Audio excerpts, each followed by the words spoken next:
Okay, let's get started. For this deep dive, we're doing something a bit different. We're zoning in on just one source. Yeah, a really short one. Exactly. It's just called trytheimpossible.txt. Simple title. Mm-hmm.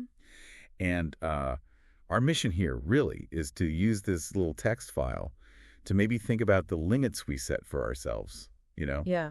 especially when we're aiming for something or maybe negotiating. It's interesting because it jumps right in, doesn't it? This source, it really tackles something we all kind of do. What's that? Giving up before we start. It points out how often we just, abandon a negotiation or a goal because we think it's impossible to get what we want. Right. We've already decided the outcome in our head. Exactly. Like, the game's over before you even make a move. So that's the core argument then. Yeah. This tendency to think, oh, there's no way, or that's just too big, and then, well, we just stop. We stop, we walk away. Yeah. And the source is pretty blunt about the result of that thinking. Which is? Well, it boils down to something incredibly simple, almost deceptively simple. If you don't ask, if you don't even try, you are absolutely guaranteed to get nothing.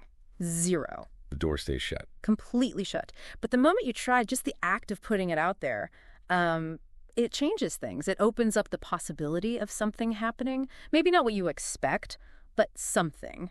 And it brings in that great quote, doesn't it? The Mark Twain one. Oh, yeah, the classic. Yeah. They did not know it was impossible, so they did it. I love that quote. It's not just catchy. It really hits the nail on the head, doesn't it? Yeah. About the power of, not knowing your limits sometimes. Absolutely. It highlights how sometimes just knowing something is supposed to be hard or impossible, that's the actual barrier. If you're blissfully unaware, maybe you find a way. A way that someone else who knew better just didn't see. Exactly. And this makes you think, doesn't it, for you listening? Why does your idea of impossible matter so much? Right. Is it actually impossible or just impossible for you right now? Yeah, the source kind of implies that impossible isn't this fixed universal thing. Your own background, maybe your past failures, or just what you happen to know or don't know, that all shapes what you see as possible. What looks like a brick wall to you might just be, a tricky path to someone else. With a different perspective, maybe. Or different tools. Precisely. Realizing our view isn't the only view, that's a huge insight from this tiny file. So, okay, cutting to the chase. The message from this text is pretty clear then. Very clear. It's basically, dare to ask.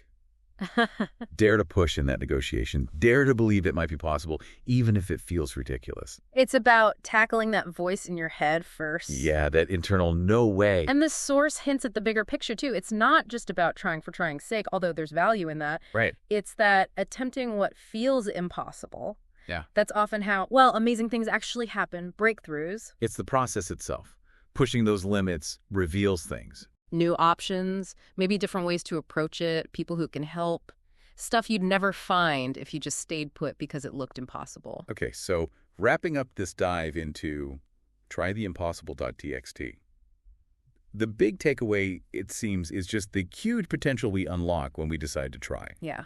Even when everything inside us is screaming, impossible. Understanding that maybe the biggest obstacle isn't out there, it's in here, in our own assumptions.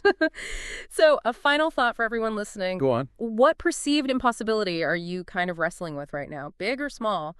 And just consider what might actually change, what might shift if you decided to ignore that impossible feeling for a bit and just try anyway. Something to think about.